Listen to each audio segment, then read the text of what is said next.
Hello, hello, hello. Good evening. Welcome to ROX Box. Hope you are all well.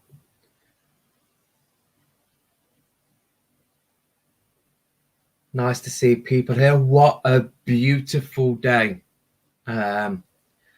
Yes. Nice to see the reports that everybody's gone to the beach. I don't know. So, hope we're all well. And if we can just connect in with our crystal connections, that would be great. So, Lucy. So, citrine.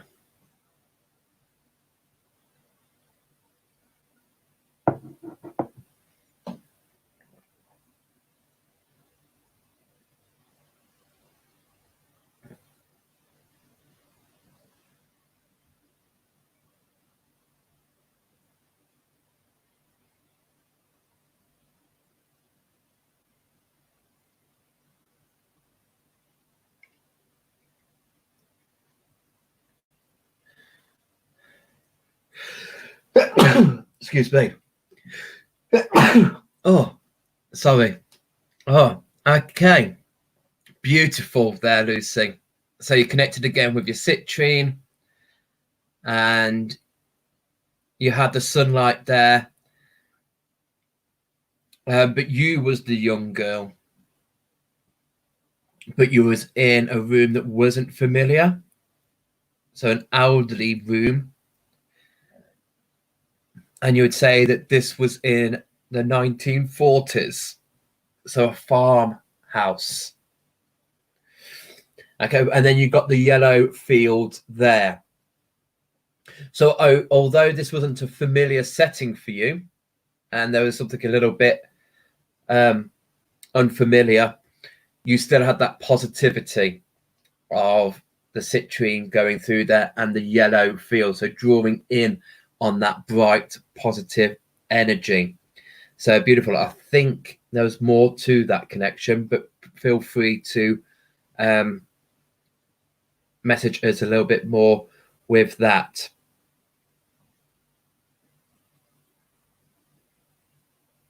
Beautiful. And absolutely, if you've not had chance yet to connect, that is absolutely fine. Keep the connections going and find time tonight. It's been a beautiful day again. I've spent a very little bit of time, about half an hour outside.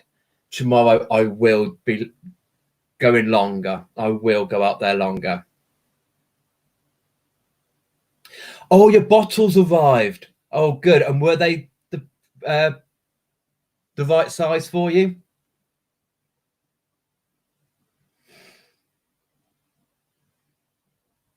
You haven't failed at all, Leslie. You have not failed at all because you're carrying it. So this might be hi Esther. So this might be a connection, Leslie, where you want to just carry this. It might be. And jade, when I work with green jade, it's such a respectful connection. We're dealing with very ancient, very old energies. So it might take a while for the keeper of the crystal to come out of its shell and to connect with you. So I think you're doing the best thing by carrying it around. By carrying it around, it's going to realize the trust that you're going to have with it and the respect and the fact that you're not trying to connect. You just carry it around with you, and it's like an initiation. It's like a little test. And I think you're passing it with flying colours. And I think the jade is going, okay. She's not put me down. She's not moved on. She's showing determination. Therefore, it's going to take a while. Yeah, Esther, I find jade is a slow burner. Absolutely. So I think you're on the right track there, Leslie. Just carry it around with you. Show it your determination, show it how far you're willing to go. And at the end, I think Jade will come through. They're very quite high up, the connection, the spirits, the keepers of Jade. So please do persevere with it. Absolutely. Hey, Belinda. So any other connections to have? I have seen down at the bottom of my screen that tonight's guest speaker has arrived. So that is good. It's going to be a nice, lovely evening with Andrea. Going to take us down the route of the Coven. Then we're going to tap into the vision boards, and then her healing route and how that can merge in with her veterinary nursing.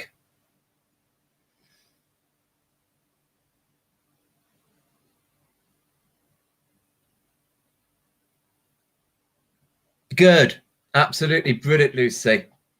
So carrying that citrine around and having that dance, that light-hearted, joyful energy, buzzing energy. Yes. Beautiful. Love that. Okay. So brilliant for your connections. Again, tomorrow is going to be exactly the same. Connect, carry those crystals around with you. Do the two things. If it doesn't want to connect, carry it around. And then we will touch on that at 6 o'clock. And then we will work on our altar for the new moon. Go through the new moon altar and then the healing waters as well. Quite a nice thing for tomorrow night planned. So Amanda, you're still working with Yellow J2, but no major connections yet. Thank you. Thank you for coming up and saying that. That should reinstall the Leslie's ambition of carrying it on. So thank you for that, Amanda.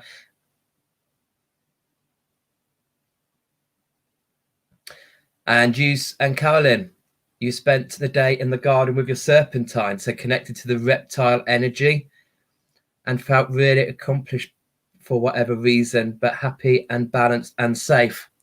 Beautiful. Fantastic. Lovely work, everyone.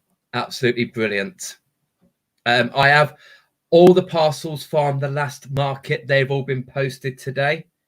And I've collected my water from the River X. I know some other people have also collected their water. But please don't panic if you haven't got your water yet, or if you haven't, if you're not able to collect your water. We'll use my water as a communal pool to put in our intentions to the world through the waterways. So I think if everybody is happy and everybody has done their connections and typed them up,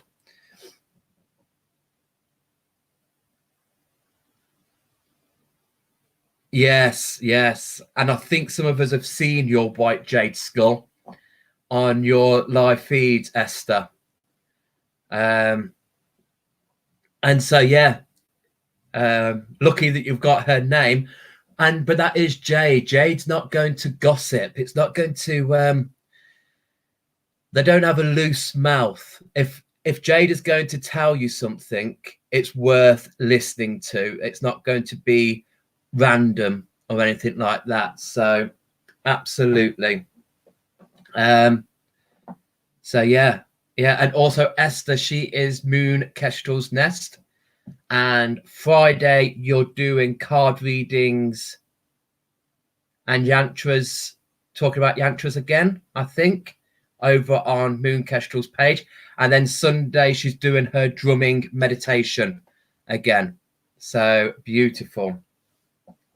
So while we're all here, let's get on with tonight's special guest.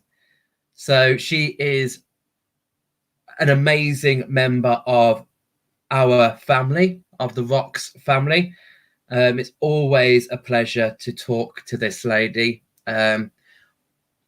We have some very similar interests, but also there's a lot that I want to pull out of her tonight. So please give a warm welcome to the lovely Andrea. Hello. Hi, everybody. You right, sweetheart? Yeah, I'm good. How are you? Good. Good. Good. Enjoying this beautiful weather. But you're still today. working, aren't you? Yeah. Off today, though. So got to see a bit of it. It's good. It's good when you get a day off and it's like that. Absolutely beautiful. So thank you so much for coming on and giving a bit of your time up for us to chat with you. As I've mentioned, you're not furloughed, you're not at home, you're still working full time in your job, which we will cover later on.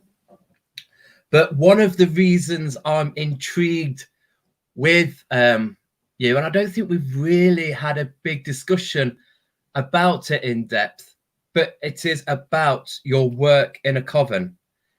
Yeah. I mean, for me, I don't think I've met anybody in the spiritual community, in the spiritual circuit, who works in one of those. You are the first person I know who works in one of them. So that's where I would like to start with, to begin with, because for me, I still have my suspicions about what is a coven.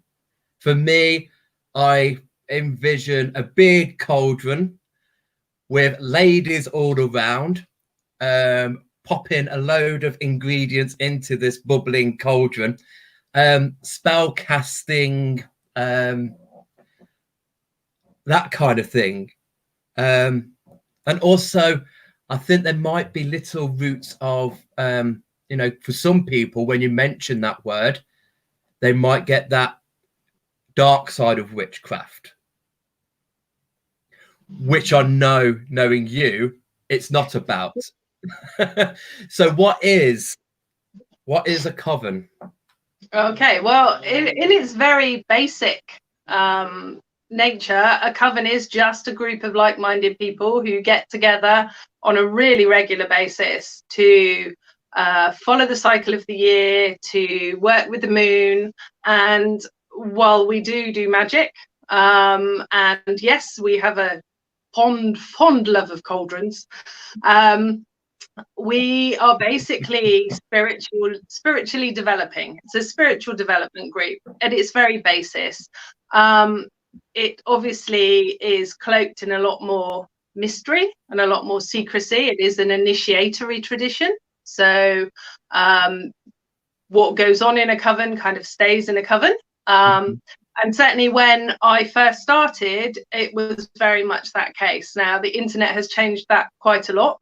But for me, when I very first started, the internet did not exist.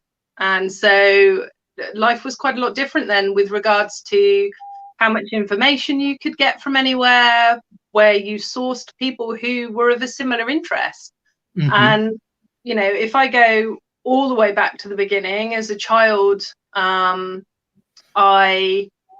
used to get car sick in the car. And I'm talking about 7 or 8 years of age. And when I used to feel quite sick in the car, I would close my eyes and I would concentrate on a little spinning yellow ball of fire in my abdomen.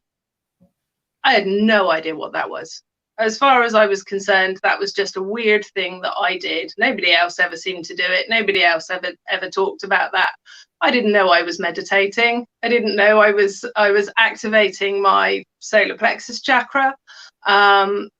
It just wasn't talked about. The information wasn't out there. And I used to pull the window down at night when we were driving back from my grandma's, and I'd just gaze at the moon. And that was me. I wanted to be a witch. I wanted to be on a broomstick riding across the sky. I made potions in hollows of logs in the school playground when I was very little. And that was what I wanted. I didn't know that that was something that you could be. And then probably when I was about 15 years old, there was a TV program that probably influenced me more than anything else, and it was called Robin of Sherwood. And you're too young to remember it, I expect. Yeah, that doesn't ring any bells for me. Yeah, I will lend you the box set. You will be amazed. So it's Robin Hood. It's the story of Robin Hood. But there's a god, and the god is Herne, and he lives in the forest, and he's antler crowned. And I took one look and I went, that's the god I want to worship. That's what I want. I'd like to be Robin Hood. I want to serve that god. That was, and I didn't think it existed. I thought, oh well, it's a very nice fantasy, and that's very lovely. And I come from a very Muggle family. There's no inherited witchcraft. I don't know any mediums in my family. There was nobody who carried that witchy vibe.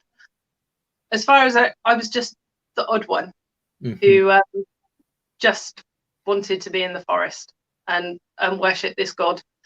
And then probably when I was about must have been 17, because we obviously had access to a car. We went to Glastonbury, and I went into Gothic Imaging Glastonbury, which unfortunately has just gone.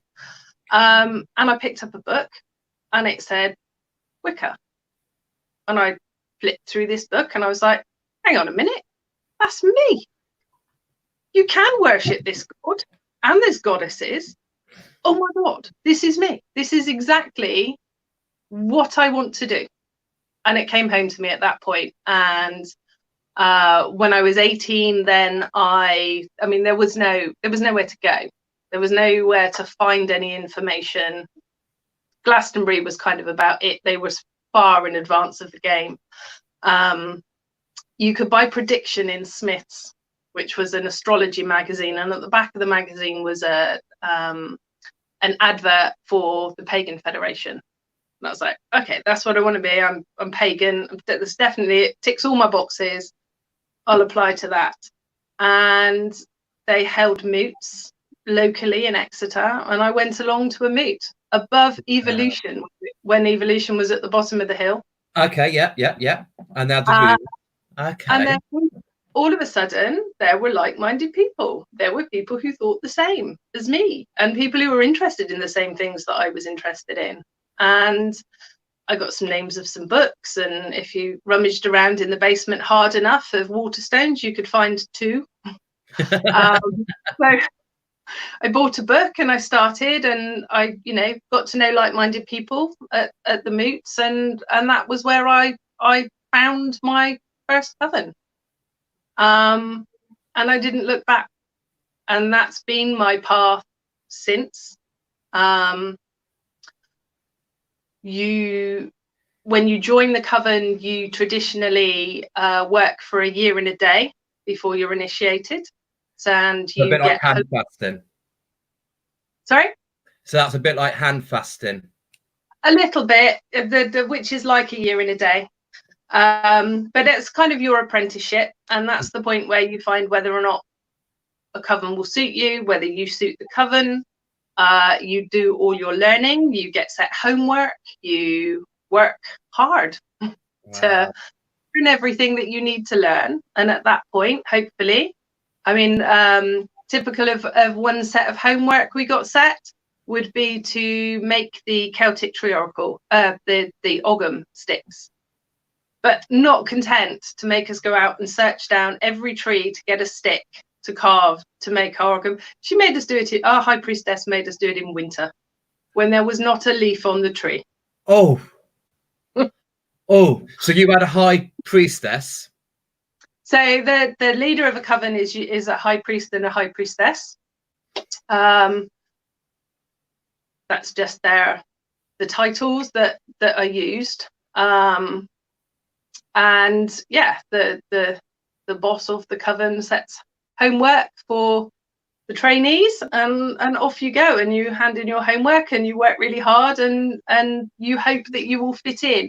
And it is very much about fitting in. You have to be You have to suit that coven. That coven has to suit you. It is about making a magical group mind.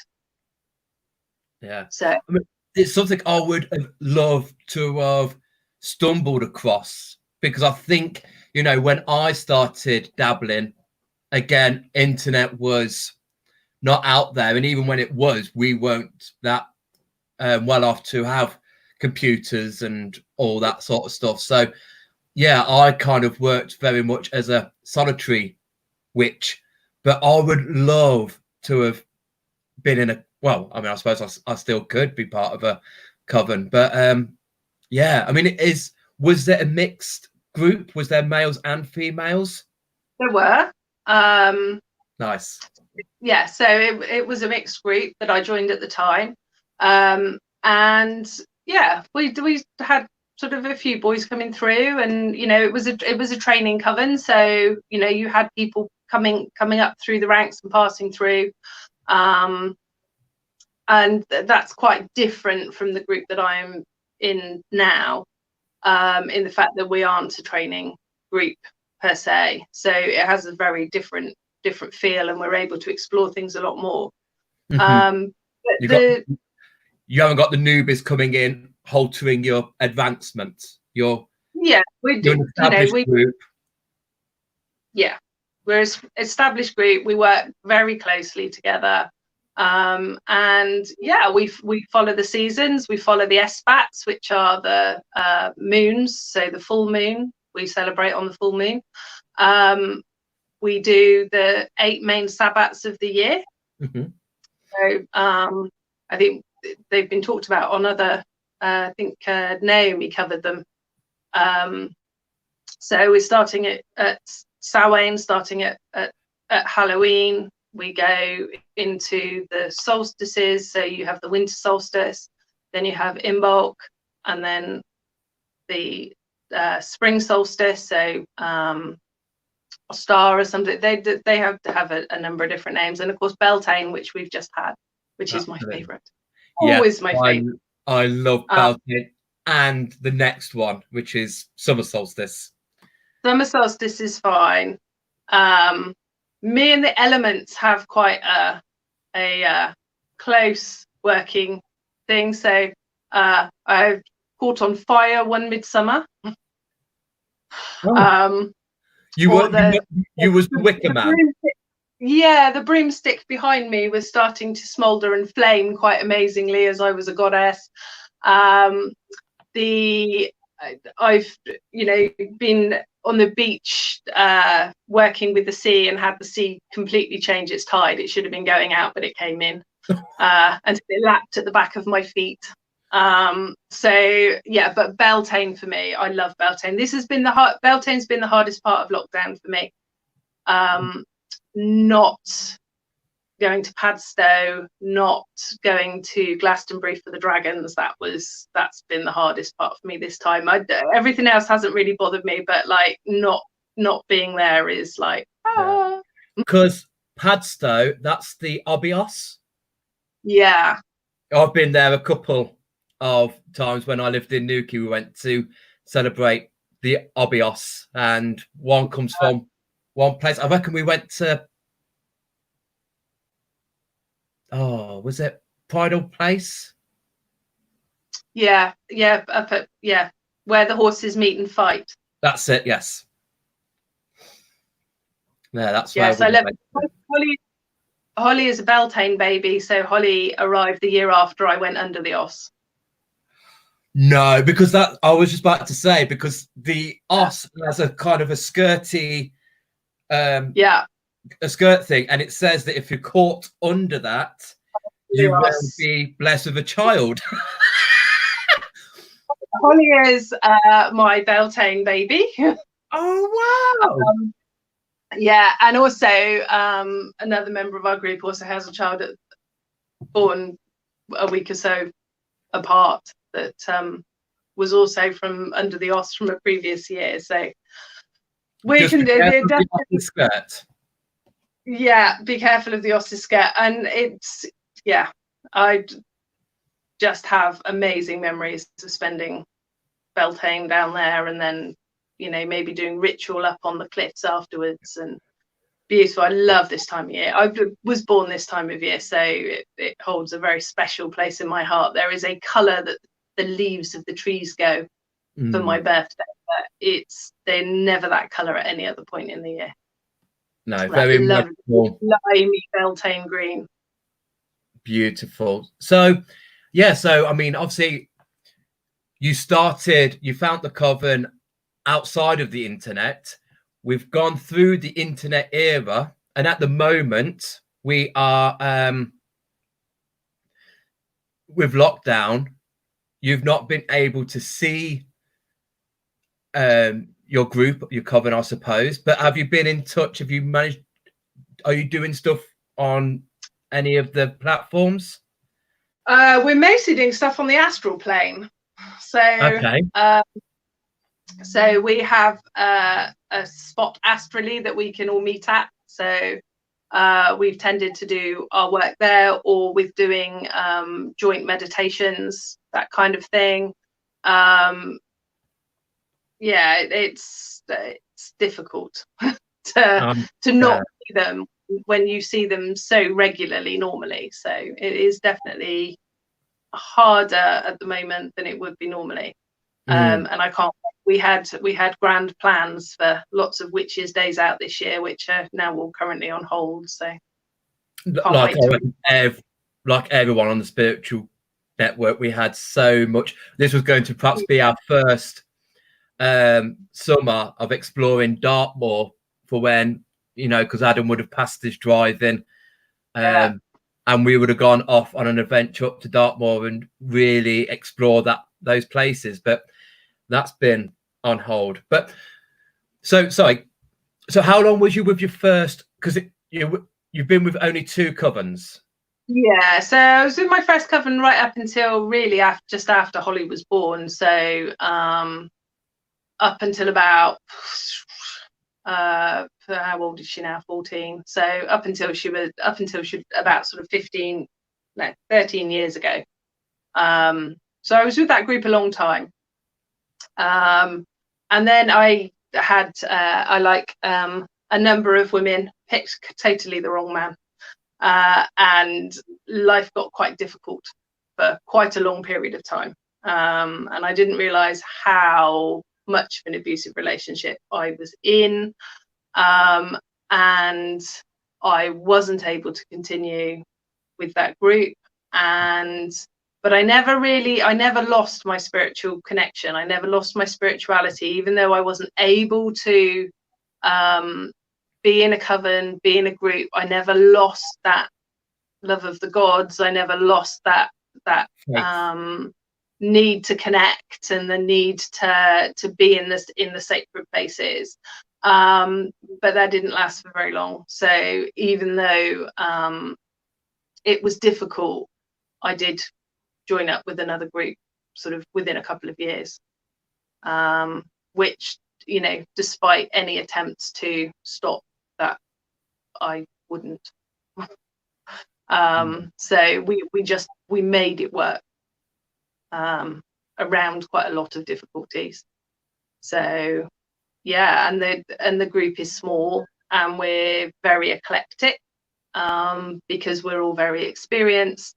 And so we can do what we want and when we want, and explore lots and lots of different avenues and paths. And that's quite an exciting place to be in as well, to pick a theme and run with it, or to work an entire year on each month doing a tree from the Celtic tree year. You know, to be able to work like that is lovely.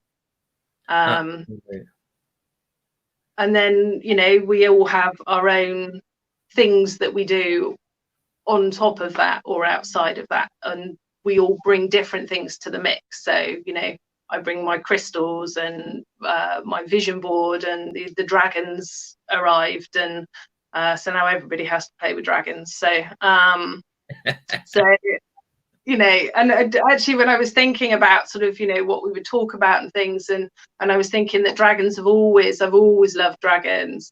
And I remembered that when we used to go to the moot above evolution, so way back in the day, you had to give a talk.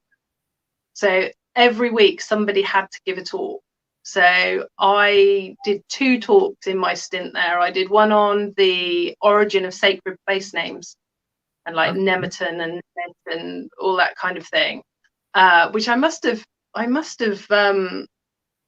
found in the library because there wasn't anywhere else to get any information from. And I did a talk on dragons, and their place in history and where they'd come from and everything. And yeah, they're back with a bang now as well. So everybody brings their own little part to it, and everybody has their own strengths. And that, I think that's the basic core of a coven, is you are stronger together. And the bonds of sisterhood and friendship, and those are the things that make a coven work and make a coven, you know, an amazing place to be.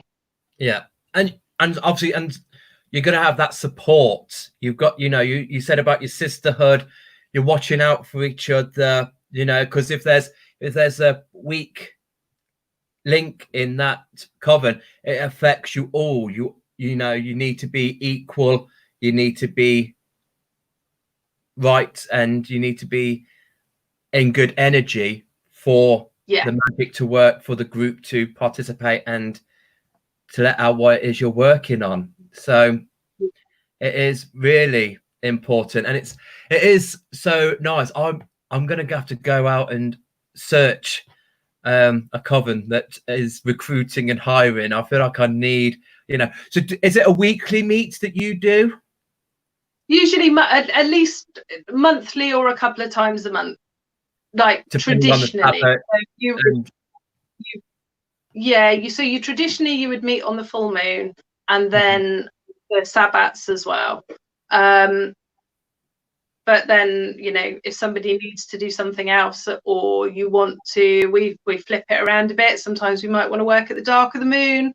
Sometimes we might want to work in the new moon, just dependent on kind of what energies you're trying to play around with. So yeah, we have that flexibility, which is great.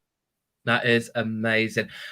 And I don't want to pry too much into it, because I know it's like the Masonry Club. You've got secret codes and whatnot. But what's your rank in the coven? How far are you from being the high priestess? So traditionally in most covens, when you get to the top, you go off and form your own one. So I'm not in that position where I want to go out and start again and start a new coven. So I'm quite happy where I am. And yeah, at some point I might do my last degrees, they're called. I might do my last degree, but at the moment it's not something that I am particularly looking to do, because I like where I am. You like and I'm I like the group I'm with. You know, we work very well, and I'm still exploring loads of new stuff. You know, that we are always learning. We are always, you know, trying new things, and, you know, learning about new stuff, and that's just brilliant. I love that. And that's what makes it at the end of the day, isn't it? Not to be comfortable, not to sit there going, right, okay, because, you know, working a year, it's all about when you're working on that, the next year is going to be completely different to the previous year. And it's all about experiencing that, and not being like, oh, okay, well, it's summer solstice, we'll just do what we did last year. It's completely different energy, and you need to work on that. You mentioned last degree. Can I ask what that is? Well, and while this would have been very secret knowledge, it is out all over the internet and you can look it up. But normally there are 3 degrees within Wicca. So kind of your starting point, your middle point, and then you're ready to fly the nest and go off and start your own. And traditionally that's a lot of how sort of training covens and things work, in the fact that they're bringing people on through the ranks and out to there. But it's, you know, it's totally dependent on what you want your path to be, really. Amazing. And mine is more about being where I am with the people that I'm with. So I'm quite happy where I am. That is good. That is good. Can I just ask a cheeky question before we move on to the next subject? Okay, I might not answer. Full moon gatherings. Are clothes essential? In this country, pretty much. Like, have you been outside on a Samhain night, like, and thought taking your clothes off? It's like, yeah, hypothermia. We work outdoors a lot. And while being inside, being sky clad is great, outdoors not so much. There's very sharp, spiky things. Yeah, you don't want to sit on a thistle. No. I don't want to sit on a thistle. You know, bare feet, great. But you know, hypothermia is the way to go for most of the year in England. So when we're working outdoors, definitely not. Yeah, no. A good old cloak, good old hood. Get yourself a good cloak. Yeah, absolutely. You know, robes, cloaks, they're born for, you know, winter's outdoors. Absolutely. Absolutely. It's amazing. And if anybody's got any questions at all about this first bit, please feel free to ask the questions and I'll put them across to Andrea. During that, you mentioned vision boards. Yeah. And I know that is something that you really work on, have a lot of faith in, and they have become really valuable in your life. So yeah, I made my first vision board when I needed somewhere new to live. And I thought, right, okay, I need to do a piece of magic, because that's effectively what vision boards are. They're a very visual piece of magic. I had a number of options. I could have chosen any number of different spells to be able to do. And one of my favorite house spells is to do, with intent, to do a new home card and then post that into the postal service to release that energy and have it arrive back. But I thought, shall I do that? I thought, no, I'm going to have a go at doing a vision board. And I thought about all the kind of where I'd like to live and the type of house I'd like to live in. So I cut up a load of magazines and stuck them all together and framed it all, popped it up where I could see it. And a month later, I was moving into virtually the picture that was on the board, into a cottage in the village that I wanted to be in. Just unbelievable. Like it worked so well. And from then on, really, you know, it became sort of a good way of, it's a good way of working magic. And it's it keeps your focus, and your intention on what you'll want to put out into the universe. So as backed up now by, I mean, I was understood right from my early dealings with magic that the entire world is made of energy. Everything is energy, and magic is merely pushing energy from there to over there and affecting the choice that you want it to make. So the more you're focusing your intention on it, and the more you're putting that positive, this is exactly what I want, out into the universe, the better it works. So house boards are my particular, I am great. If I need a house magic, that's my thing. I'm brilliant at manifesting houses. So after I managed to get out of the relationship that I was in that was quite abusive, I was 10 years further down the line and I was homeless. I had nothing apart from he had left me with vast numbers of debts, and I didn't have anywhere to go. I didn't have anything to my name. I wasn't in the job that I loved. I was working part-time. I had no money.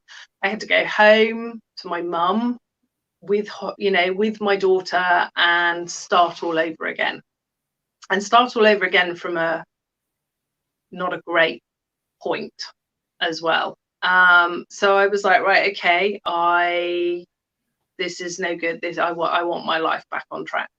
So I put together a vision board. I got promoted, moved up to working full time, got extra money for Holly because she was having some problems.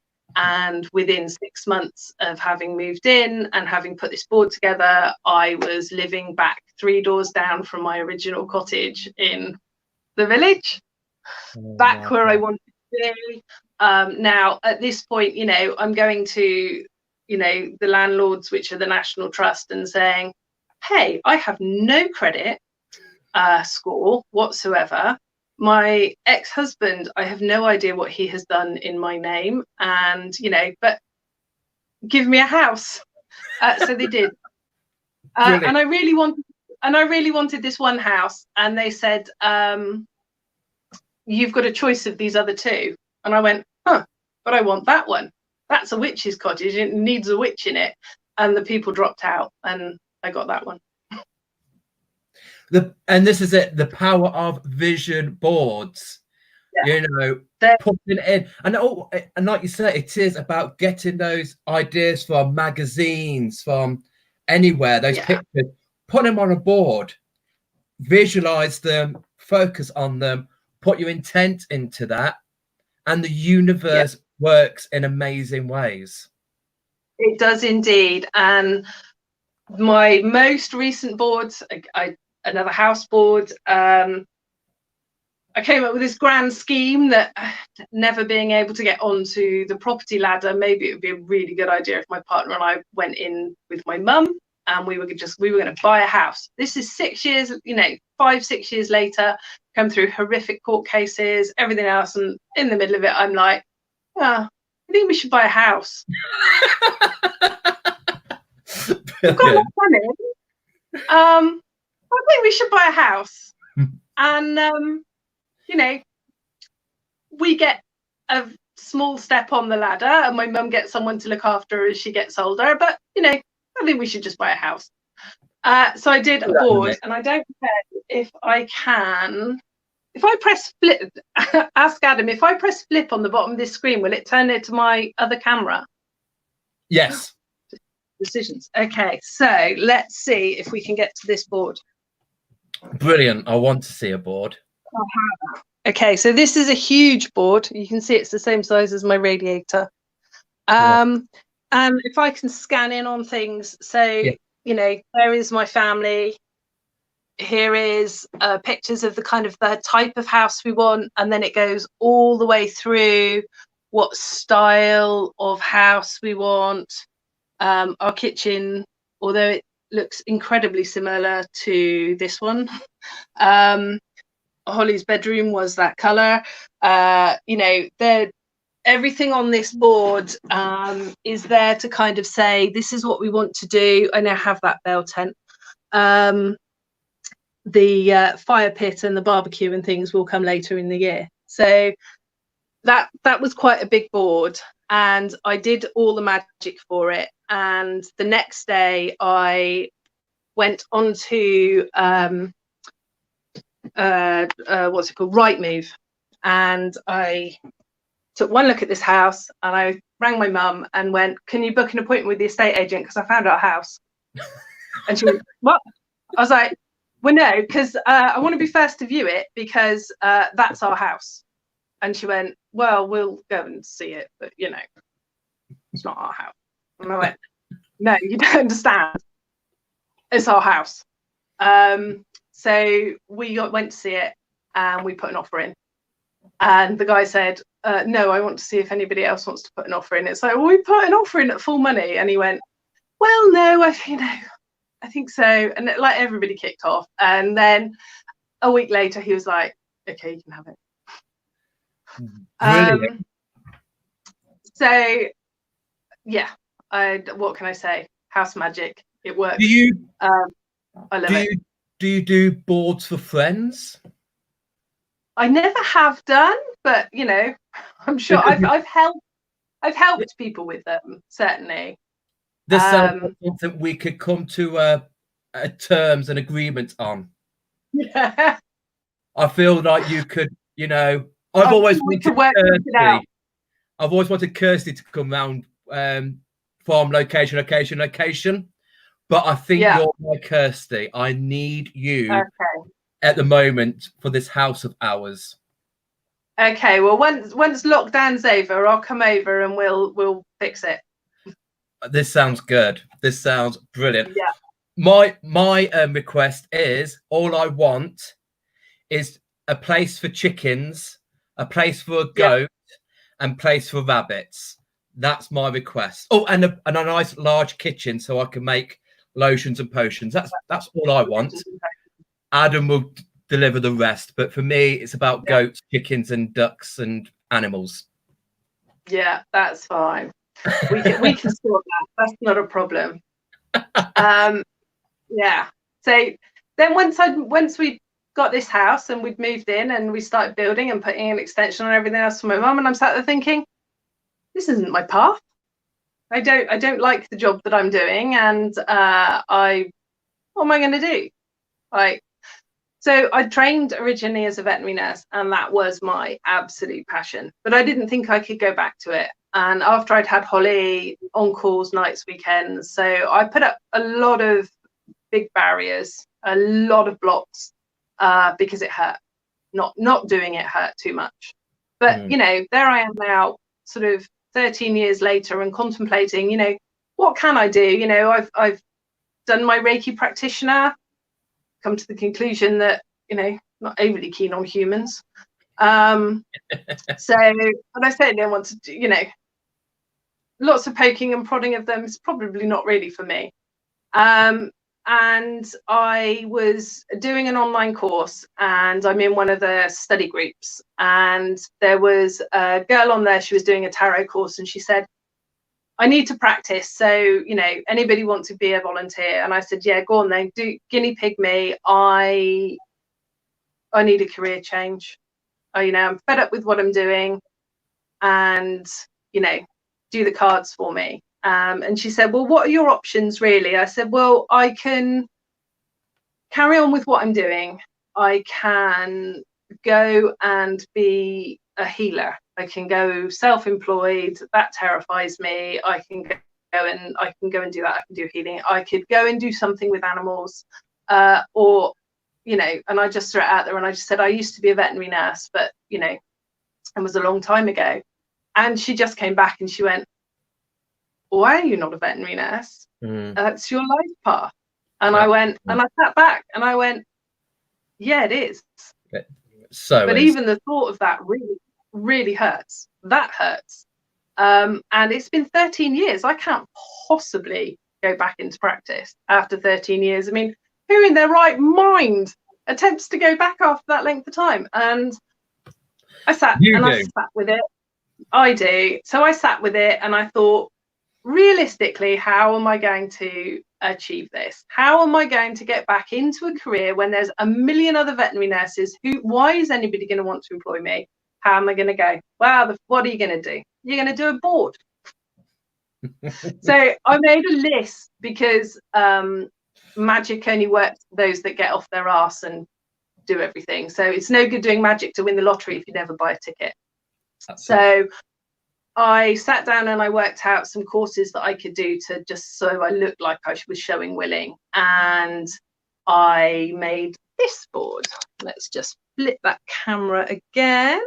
And this board is still up because obviously it's still quite current. And everything on there is, can you see it okay? Yeah. Yeah. If you want to get in close, that would be great. Okay. So this is the board. So it's got veterinary nurses on it. It's got that says life purpose. Your purpose is not what you do to bring home a paycheck. Your purpose is what you were put on this earth to do, and with such intensity and passion that it becomes a spiritual calling. And I'd gone down and done a day with Maureen Rolls, and this was the card that I picked, which is Archangel Gabriel, and there's pictures of vets and nurses, and let their voices be heard, and all the way down to like using crystals with animals and Reiki. So I did a board that, and then there's a crystal grid that helps with that as well. Beautiful. So I did a board that not only said, hey, I want to be a veterinary nurse, it went, I want to be a veterinary nurse plus plus plus. And actually, when I went for my job interview, I told them I was a Reiki practitioner, and that as far as I was concerned, within the next 3 to 5 years, the world was going to change and my skills would become much more acceptable. Absolutely. And they went, okay, when can you start? Amazing.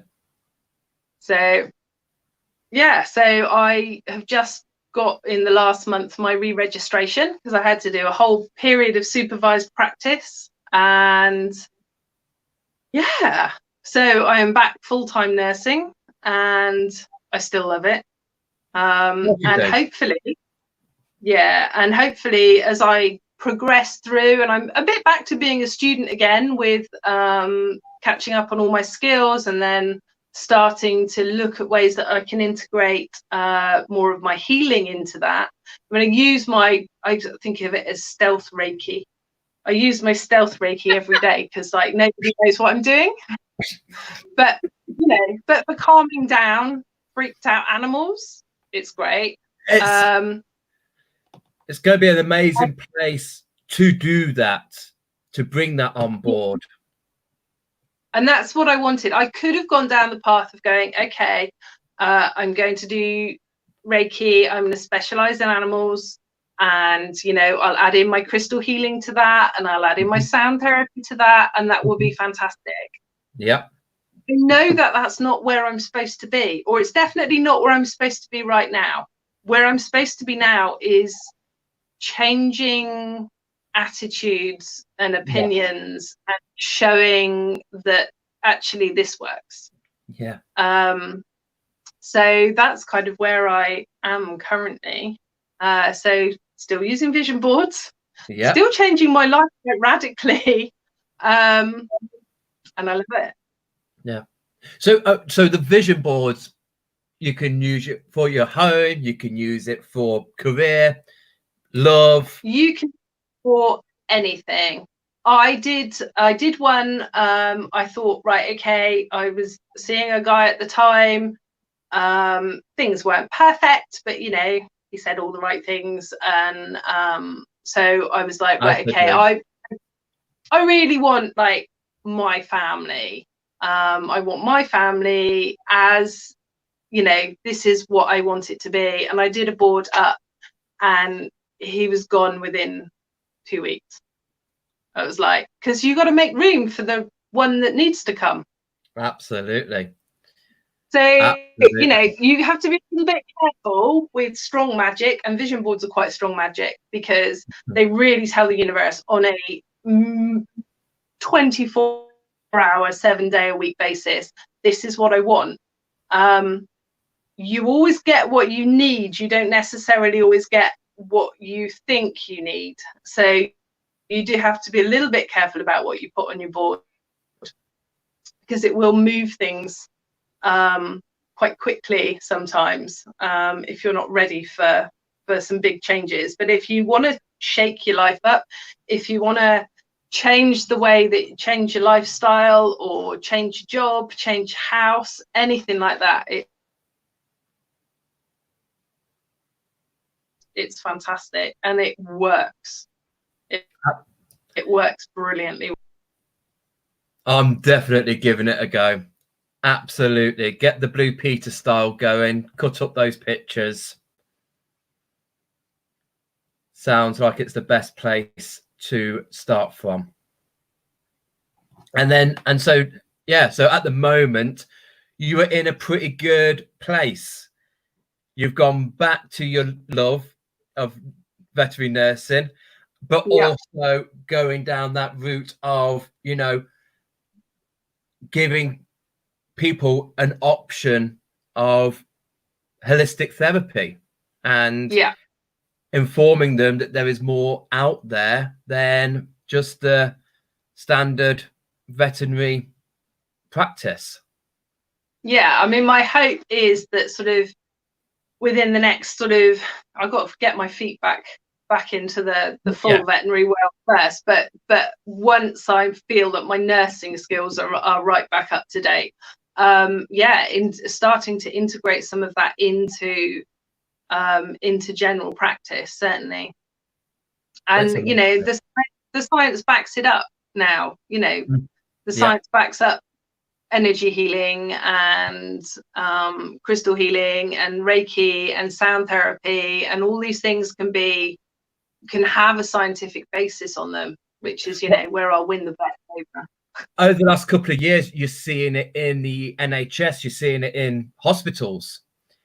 So it is only a matter of time before it starts hitting the veterinary world, because we love our animals and we want to do so much for them and the best for them. And it's going to be an amazing turn of events when that starts happening.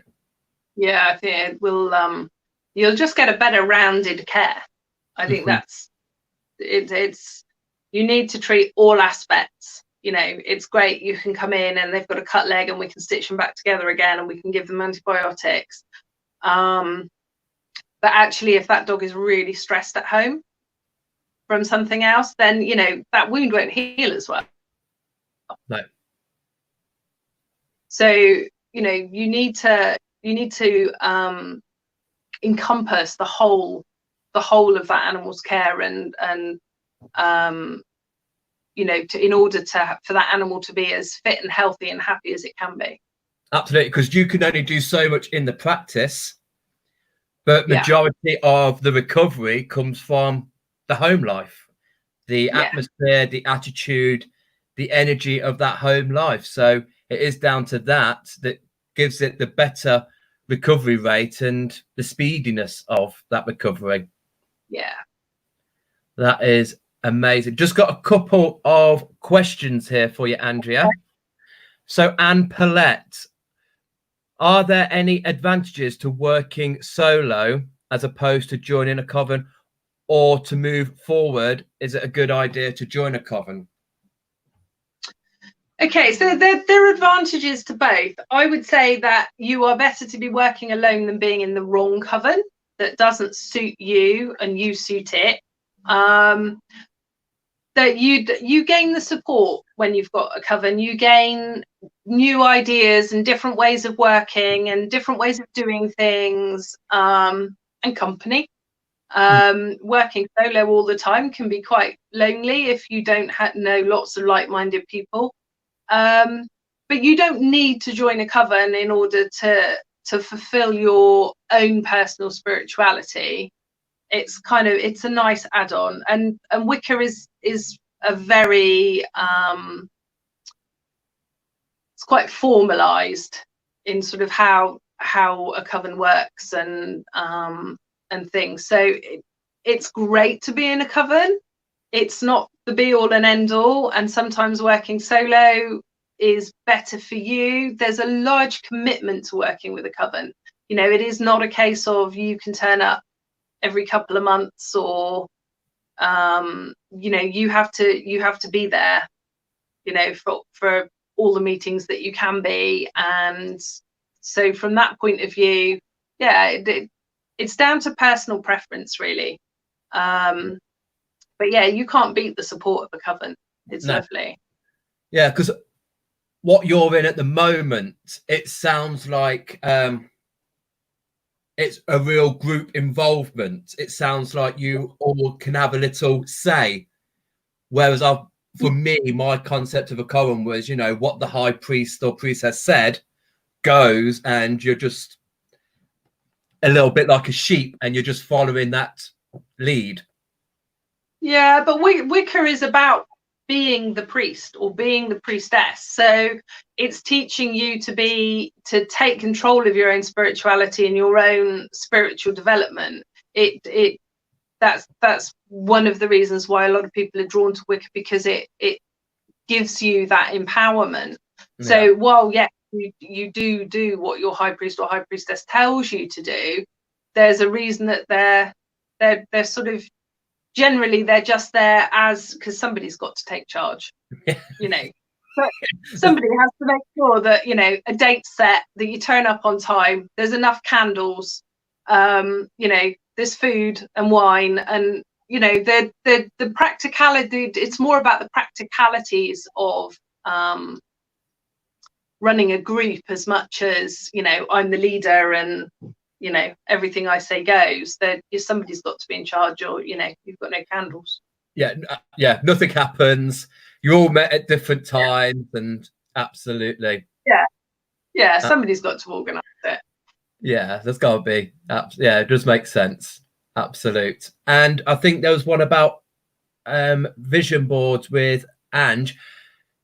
So with adding these pictures, were you going to see yourself? Do you add any smudging, aromas, or positive spells when creating the boards? Yeah, I usually it's kind of a fairly longer process. So I'll spend some time, I'll decide what board I want to do. I'll get my frame ready for it, because I like to have them in frames because they stand up better, and I've usually got them stuck, you know, leaning up against something, because they're usually too big to go anywhere else. So I'll have spent some time thinking about what I want. I'll have spent some time sort of gathering all the bits and pieces that I want. Now, the big boards that I've done, they've always been cut out pictures, so printed off and cut out pictures. But actually, the little nursing board that I did, that's actually a digital one. So I took all the images, put them all together on a paper, and printed the whole thing out in one go. So that is another option as well. You don't necessarily have to get out the Pritt stick, although that's more fun. Yeah, how do you move with times? Well, indeed. So, you know, even actually using something like Pinterest is a great digital vision board. You know, you collect pins and things. I think I started, before I made my nursing board, I started adding things on Pinterest that were sort of almost like a digital vision board. So you start kind of gathering together the things that you want, thinking very carefully about all the different elements you want to put in the board. I always have me in the middle, or my family in the middle of the board, and then I work out around from that. So you start centrally? I literally start with me in the middle, and then everything else goes around it. And I usually kind of tend to group them into things. So if it's a complete lifestyle, you know, maybe you've got your house in one corner, and then your hobbies in another, and, you know, for me, food, what I put into my body food wise is quite important. So, you know, maybe I want to increase my fruit and vegetables, or drink more smoothies, so, you know, that goes onto the board. And you know, probably ought to do a bit more yoga, so that goes onto the board. And, you know, you work my way around with lots and lots of different images, and play around with them until I get them right. Then once I've got everything in place, because I use Reiki, I tend to use a lot of Reiki with my boards. I'll have a sacred space set up for it when I do it. So I'll have candles lit. I will probably have smudged or used a singing bowl to cleanse the area. I will then put everything together on the board, and then on the backs of some of these boards have got Reiki symbols actually drawn and inscribed onto the back of the cardboard. In Exeter, Paperchase was ideal for being able to go and buy really big pieces of cardboard.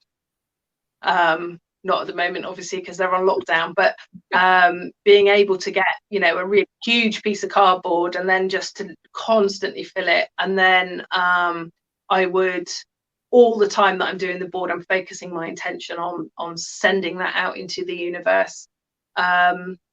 So I will probably, once the board is completed, I will pass it through all the different elements. So it'll go through a candle flame, it'll have incense wafted over it, it will be sprinkled with water, and, you know, fanned usually for air and things, or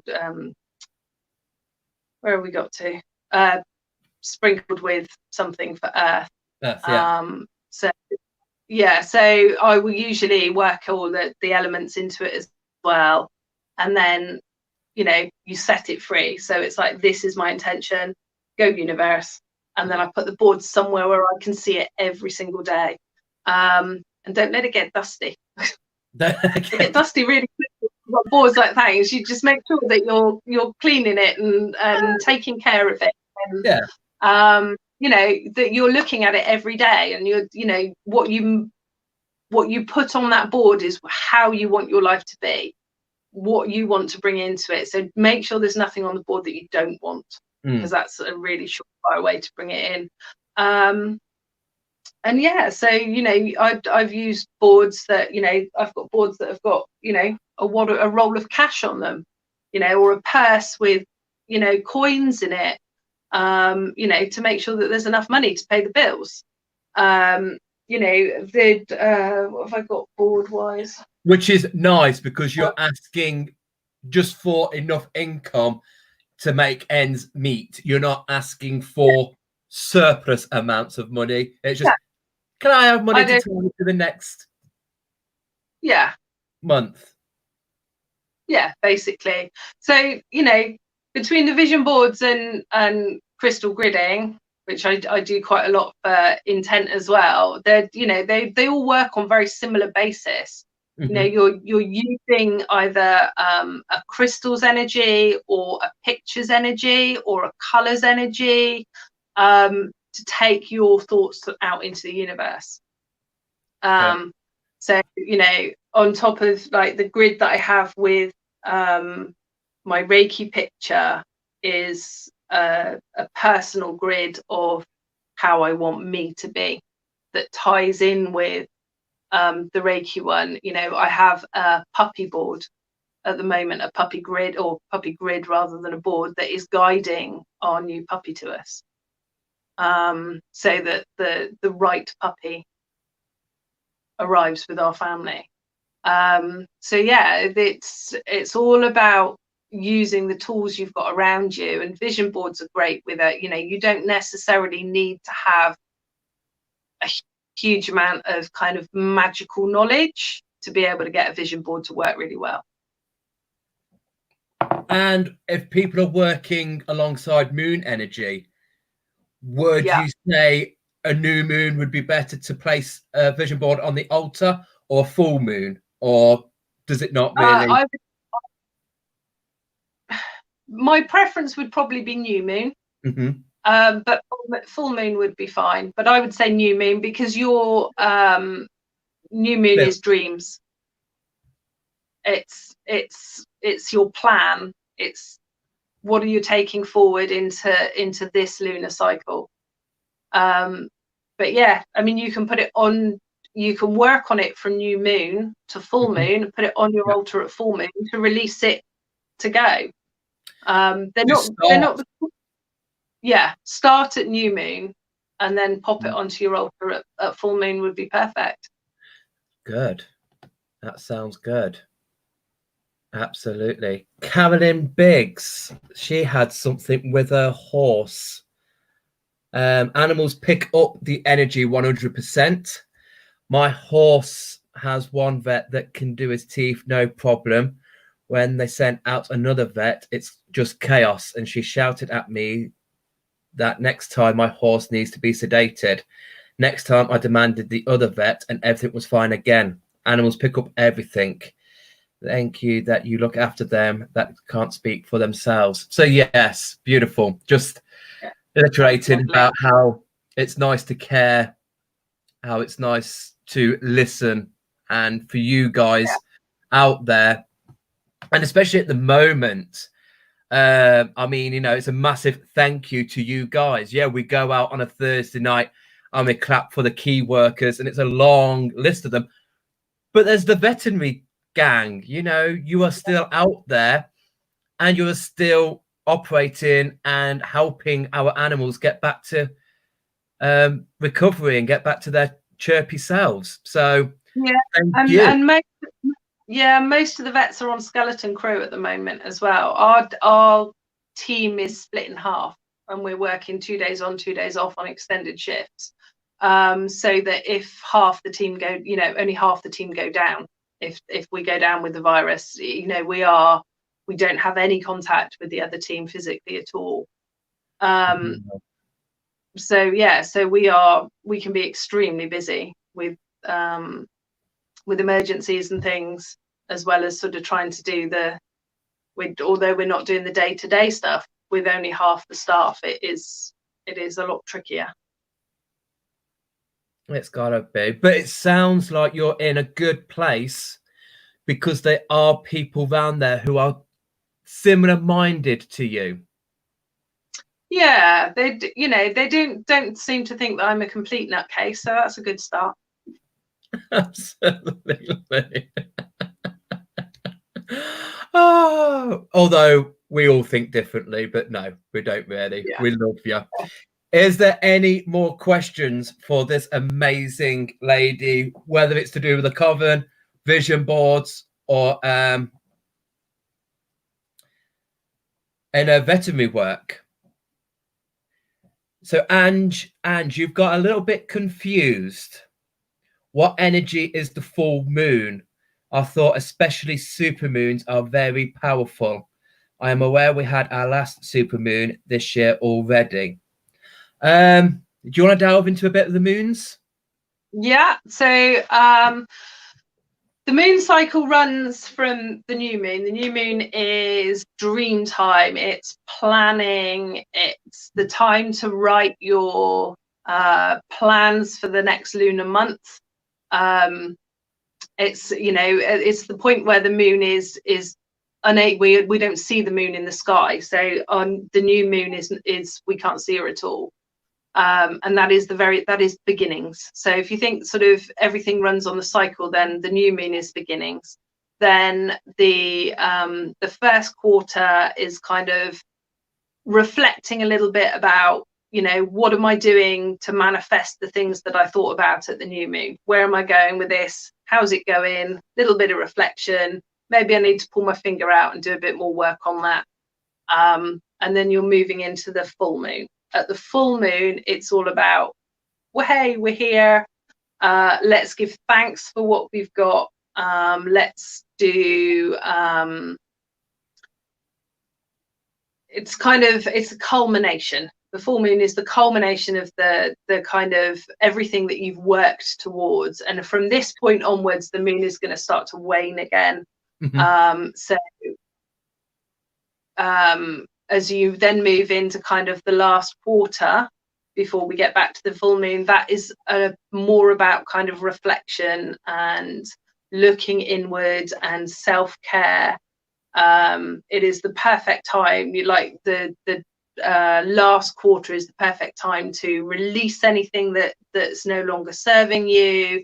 It's the time to sit back and take stock, and it's kind of the quiet time. So everything from the new moon to the full moon is busy do, and everything from the full moon back to the new moon again is a little bit quieter, a little more introspective, a little more chilled, you know, long nights in the bath, plenty of self-care, and kind of just reflecting on where you've been in that lunar month. Does that make sense? Absolutely, it makes sense to me. So hopefully, Ange, that makes sense to you. And the new moon is this Friday. Is the new moon. Tomorrow night I'll be going on live and we'll be working on our new moon altar. So join us for that. Gemma, Tell us more about household magic. What can you do around the house? Thank you, Gemma. What can't you do around the house? Anything from, let me think about what we've got going on in this house particularly. So you can cleanse the house of any negative energy, and your house should be cleansed fairly regularly. So you can use sage for that. You can use noise, even if you just clap into the corners of the house. Yeah, anything, sound, singing bowls, incense, open the things, get a broom, sweep it all out the door. And then you can use crystals around your house. You know, my house is a giant rose quartz grid. I have big lumps of rose quartz in every corner of the house, and then one right up in the roof, so it makes a pyramid. So only loving energy enters our house. And then, you know, anything from using the salt in the kitchen to in purification rituals. You can add magic to all your food. There are lots and lots. You can go online, you can look up all the different foods have references to them, whether they're associated with different planets, different, you know, different energies. You know, obviously we all know that herbs and spices can be used for healing and in healing rituals. Go wherever you want, but the kitchen's a great place to start. Yeah. I love magic. You know, anything that is baked with love and intent is fantastic. You can use water from the tap, you know, salt from the earth, candles, you know, everything that you could possibly need to do magic you can find in your house. I can't even think of things to say, but yeah, you know, making little herbal pouches that you can focus your intent into. Yeah, all the stuff that's around your house. You don't need really fancy equipment. You don't need expensive special items. You know, witchcraft is very much about craft.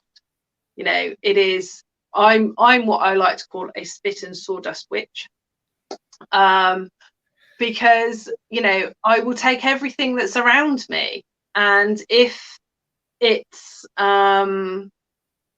if I can use it in a spell, that's great. I mean, I have all my crystals. I love my crystals, but I don't need my crystals to be able to perform magic. You know, I could, you know, it is, particularly when you start out, it's really quite rituals very important, and rituals quite important for, you know, in lots of different things. So, you know, you can build up a ritual when you take the dog for a walk. You know, the dog knows that it's going for a walk because you do the same ritual every time before you go, and what that does is it puts you and the dog in the mindset that you're going for a walk.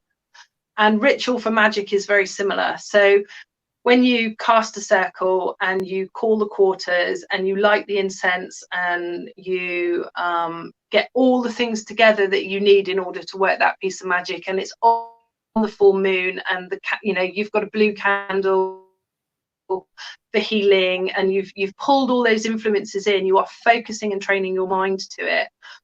But if you don't have any of that, you know, then your kitchen knife will work as an athame. And, you know, the bread platter will do for your pentacle, for your cakes and wine. You don't need, you know, I grew up in a coven where you made everything.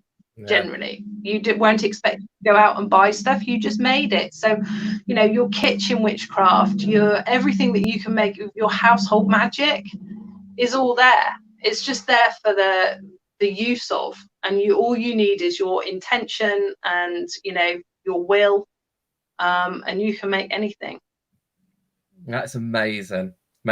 Thank you very much, Gemma. I hope that answered your question. We might have to get you back on, and we might have to do some a household magic workshop. Yeah, Caroline Friday.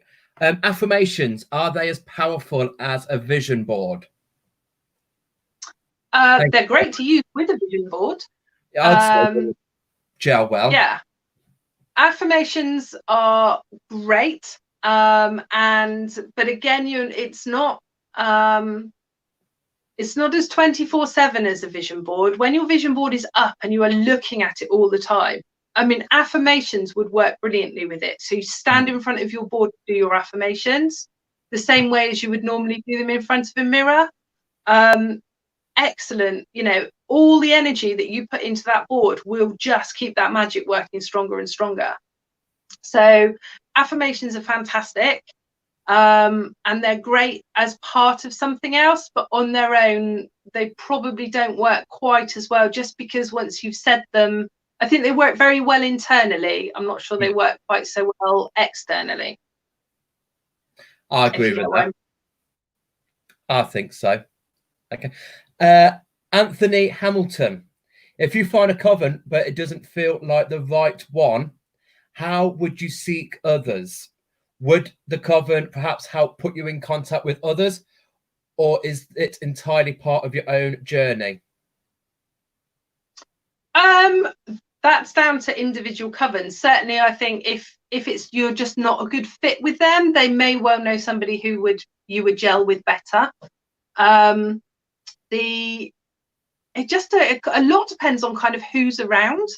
You know, here in Devon, we're very spread out. The other groups that I know about, and I'm sure there are a million that I don't know about, they're geographically quite different. So it just depends really. If a coven doesn't feel right, walk away.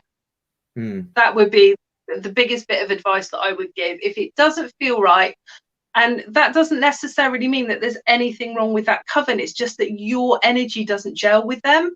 And when you're working magically in a group, your energy is everything, you know. And even when, you know, I know that I have real wobble days where I probably didn't protect my energy quite as well as I did, and I got hit by the payload that's fluctuating currently. You know, too much fear in the press. You know, lots of people who are really, really upset and worried at the moment. That collective energy can really affect your own personal energy. So particularly at the moment, keeping your energy well protected is really important, and grounding is really important. So if you are well protected and you're grounded, and you know it just doesn't feel right with that group, then walk away. You know, and you're better to be on your own if you can't find another group than work with a group that you're disconnected with. Hope that helps. Absolutely, because there's nothing worse than putting your precious energy into something you don't feel part of, or you've got no connection to. You need to put that energy into, you know, resourcefulness. You need to put it where it deserves to be, where it belongs. Yeah, absolutely. Brilliant advice, Andrea. Thank you very much for the question, Anthony. So Louise Tanner, Andrea, how did you know you were a witch? I think Louise might have joined in later on, and this will be the last question, and then I will let Andrea go off. So which is quite good, because we're finishing where you started from, which is where we started from. Yeah, I didn't know what I was. I knew that I was probably slightly different from everybody else, that my interests were very different from anybody else.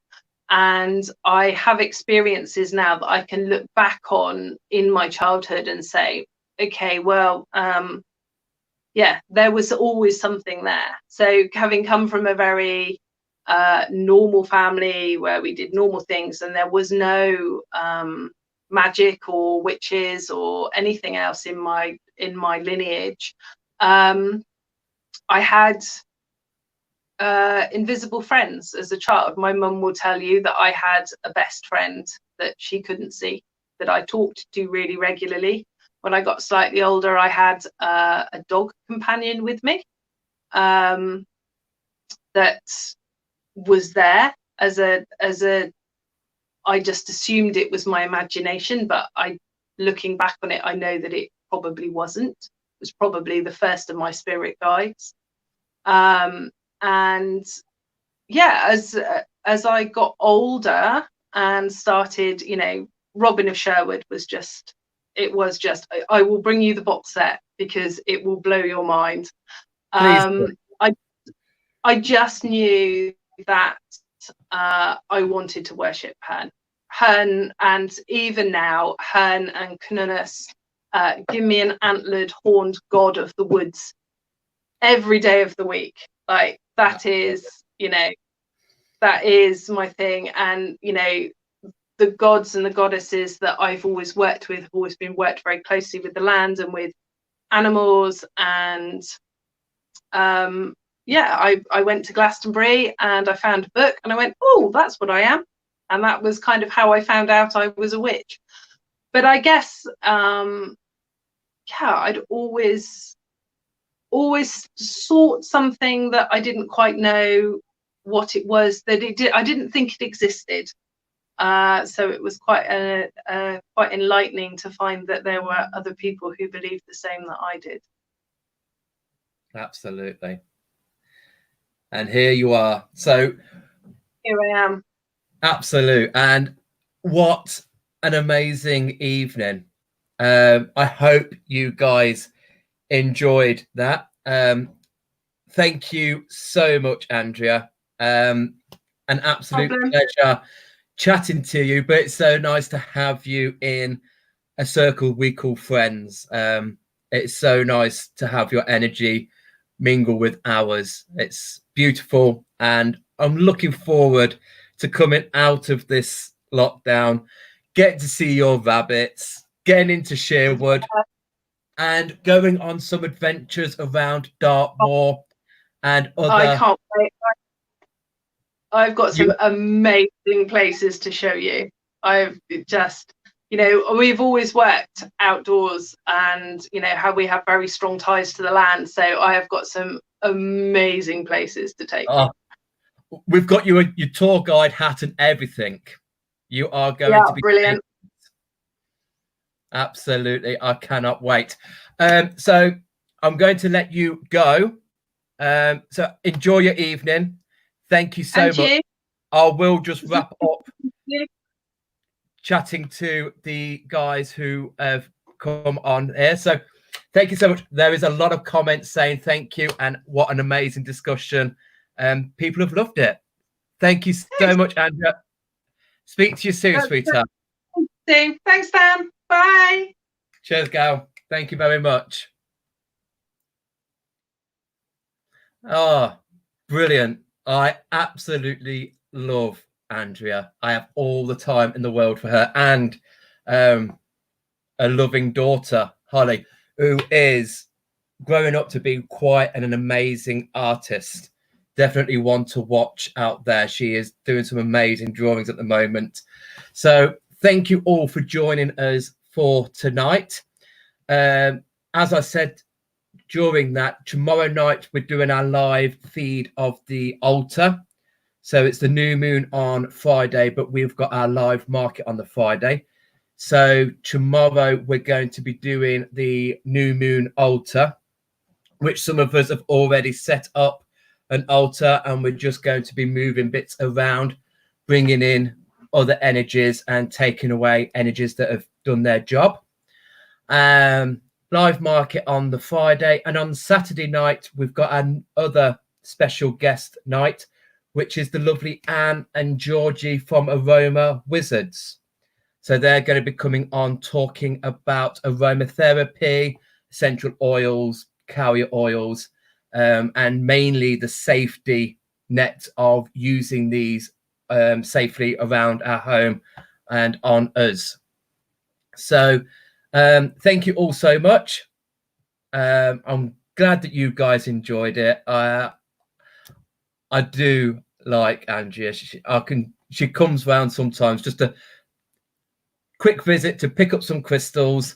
An hour and a half, 2 hours later, we're still sat on the settee, putting the world to rights. So I'm looking forward to lockdown being lifted and for us to get out there and worship this land. And if any of you guys want to do some group meetings on Dartmoor, I'm sure we can arrange that to happen. So from me, thank you. Enjoy the rest of your evening. For those of you who are doing your crystal connections, carry on tomorrow with connecting and carrying. That's what we do on a Thursday, connect and carry. And join me here at 6 when we go through that, how your connections are, and then we will get on with the altar. God bless to you all. Sweet dreams. Look after each other. Be safe. I'm out of here. Thank you all.